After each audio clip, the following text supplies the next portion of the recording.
So when I was planning for this video, and it's going to be a video on the Airfix American Infantry, I just kind of realized one thing. It says American Infantry, and then I just came to think that, wait a minute, a lot of the Airfix sets says like this one, US Cavalry, or like this one, US Marines, or this one, the US Paratroops. But for some reason this one says American Infantry. I don't know why, maybe you do. It's not a big deal, but I just thought it was kind of funny. So anyways, my name is Jerry and I collect 1970s and toy soldiers.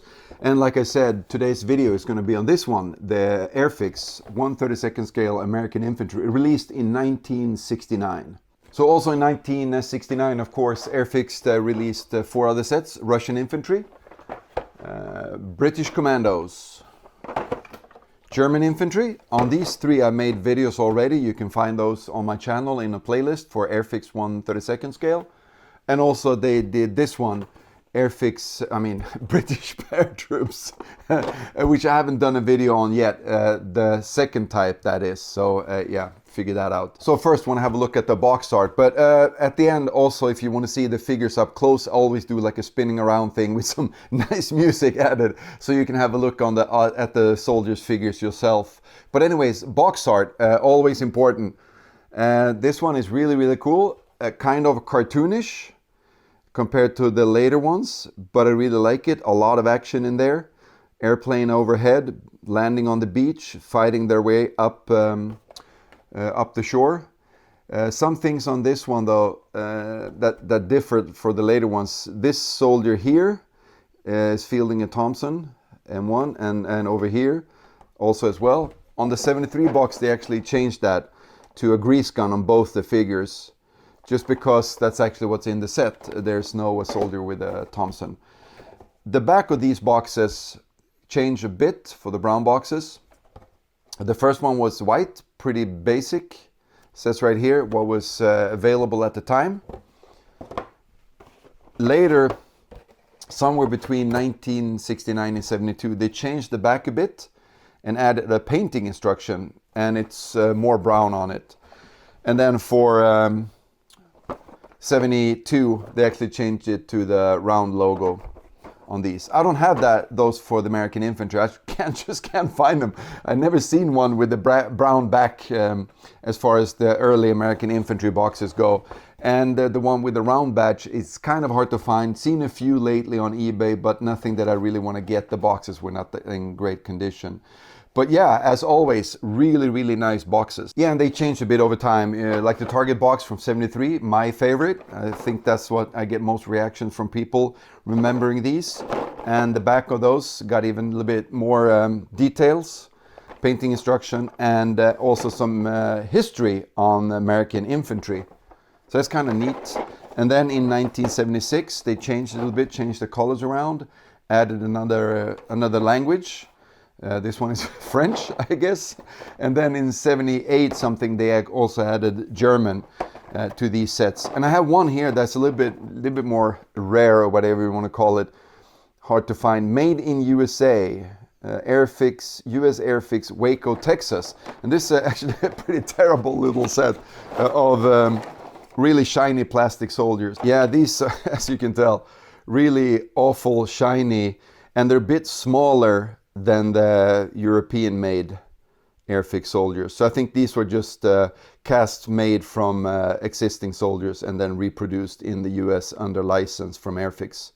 Not great, but kind of fun to have. But anyways, let's just check out some soldiers. In the set you get 29 figures, 7 poses. Out of those, 4 are firing poses. You get 1 officer, 4 prone soldiers with M1 Garand, 3 machine gunners with 30 cals, also prone.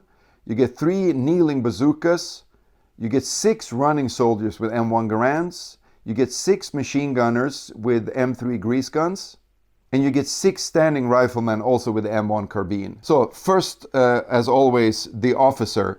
And this one actually is kind of cool because it has a variation, but more on that later. So first of all, the officer, yeah, what can you say?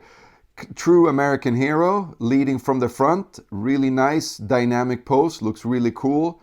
As always, details on these. I mean, you got to consider this is 1969 and what else is available on the market at this time for unpainted plastic toy soldiers. This is really nice. So nice dynamic, really nice details. He's got his binoculars like an officer should, and in true Airfix style, he's only fielding a sidearm. Usually they have only that, or maybe a machete or a sword or something. So that's kind of an Airfix trademark for their officers. I think it's kind of cool. I like this one. And the variation on this is in somewhere in 1978, 1980 sometimes. Maybe the molds got broken or got destroyed, so they made a new one or something. This one, as you can tell, his heel is up a bit more. I don't know if it shows on the camera like this, but he's actually leaning forward a little bit more. Arm raised higher, and the pistol arm is a little bit lower. And I think the details on this one is actually even a little bit nicer, stands out a little bit more. So really cool to have a little variation on an officer. Then maybe we can have a look at the running soldier with the M1 Garand.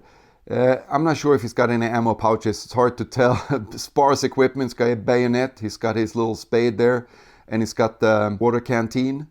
Nice details as always. I think this pose is, yeah, it's pretty good. The thing with this though is that you have the prone soldier and the running soldier with the M1 Garand, but you don't have a soldier firing it. And I always like to have the little sequence of things that I think is really cool when you play with these as a kid. You know, if you have a soldier running with one kind of a weapon, you also need one soldier firing that weapon, so you get kind of a little storyline going. He's moving up and then he can actually fire.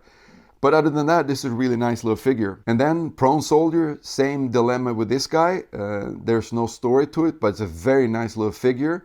And he doesn't even have any ammo pouches, so this poor guy dropped everything or something happened. I guess this is just because, you know, make him flat so he lays on the ground flat if you want to use this to play or, you know, model whatever. But also, you know, the equipment is so sparse. A lot of people customize these and put on equipment from 135 Tamiya and stuff like that. It's kind of okay to do scale wise.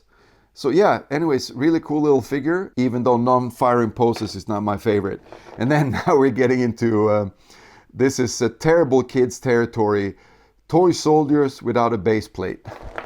If you are on a carpet and you're in a hurry, mom is calling, you know, dinner's in 10 minutes and you got to finish up the war. This guy, now I get him to stand up just because I wanted to show. But this guy, you know, this one and the Japanese kneeling rifleman, these were so hard to get to stand. But other than that, it's a really nice pose, really nice figure. I think the bazooka is maybe a little bit small. But other than that, cool. He doesn't have a rifle or anything, which is kind of strange, but maybe he just put it next to him. But cool little figure, I think. And now we're getting into some firing poses. This one is really nice, 30 cal. You need some force multiplier. With this one though, the thing that I'm not sure of if it's correct or not, I'm not a historian like this, but a lot of you guys know this, so you can correct me. But I don't think they had 30 cal with the stock in World War II. I think that was a Korean War thing. But sometimes when they made these, you know, they kind of try to find just whatever reference pictures they could to make, you know, toy soldiers. These were not models, of course. But other than that, I really like this one. This is so cool, setting up a couple of these. And then you know you're going to win the battle. And it's also good for trading with friends because it was worth a lot more than just regular soldiers. More firing poses. This one is really cool. Matchbox has one that looks almost the same, but it's really nice. Grease gun, firing from the hip. Stance is not that aggressive, but you don't need that because, I mean, the cycling rate on this one was pretty low, and also recoil wasn't that bad.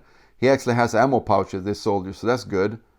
Really nice little figure. And then last but not least, standing fireman, the bread and butter of any young boy's toy soldier army. He's got ammo pouches, which is very good. Other than that, not that much equipment. No bayonet for this one, of course. And I'm not sure why they did an M1 carbine, considering that, you know, as far as play goes and shipping and actually things breaking in shipping, I think it would be better to have a M1 Garand because this one is so finicky and small. and the details on this are so small. But, you know, that's what they did, and that's what we got. It's really nice figure. I think he's leaning into the shot really well. Really cool dynamic. I like it. So I guess that's it for this video. Kind of cool. I like this. Good to be back looking at some Airfix 1/32 scale toy soldiers again. More to come during the fall. Other than that, started a Facebook page on toy soldiers and toys. Nostalgic kind of a theme. I'll put the link in the description. I also have a Ko-fi page if you want to support the channel. Put a link in the description as well. Other than that, you know, the usual like and subscribe and all that good stuff, and I'll catch you guys in another video. Cheers!